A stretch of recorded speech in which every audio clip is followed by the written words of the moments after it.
موسموں کی تبدیلی کی جو وجہ،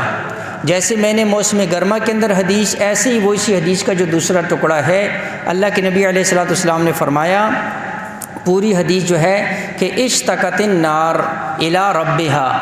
کہ جہنم کی آگ نے رب تعالیٰ سے شکایت کی، فقالت، اور کہا، رب اکل بعدی بعدن، اے اللہ میری بعض حصے نے بعض حصے کو کھا لیا۔ یعنی جہنم اپنی شدت کا خود اظہار کر رہی، گلہ کر رہی، اتنی شدید، اتنی سخت کہ اللہ میرے بعض حصے نے بعض حصے کو کھا لیا۔ فأذن لها بنفسین، تو دو سانس لینے کی اجازت مانگی کہ مجھے سانس لینے کی اجازت دی جائے۔ فرمایا اللہ جل شانہ نے دو سانس لینے کی، سال کے اندر 2 مرتبہ سانس لینے کی اجازت، اور فرمایا نفس فی الشتاء و نفس فی الشتاء و نفس فی الصیف۔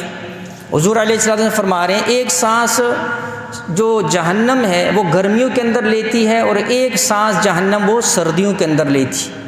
اور اللہ کے نبی علیہ السلام نے فرمایا فَأَشَدَّ مَا تَجِدُونَ مِنَ الْحَرِّ وَأَشَدُّ مَا تَجِدُونَ فِي الزَّمْهَرِيرِ، کہ جب تم گرمی کی بہت زیادہ شدت دیکھتے ہو یا سردی کی بہت زیادہ شدت دیکھتے ہو،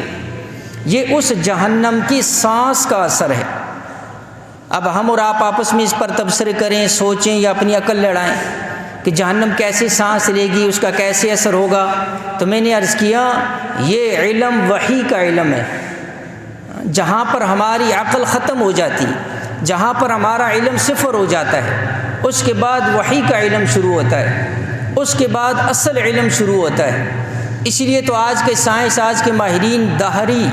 جو اللہ کی ذات کا انکار کر رہے ہیں، دہریت والے جو ہیں وہ لوگوں کو عقلی دلائل پیش کرتے ہیں۔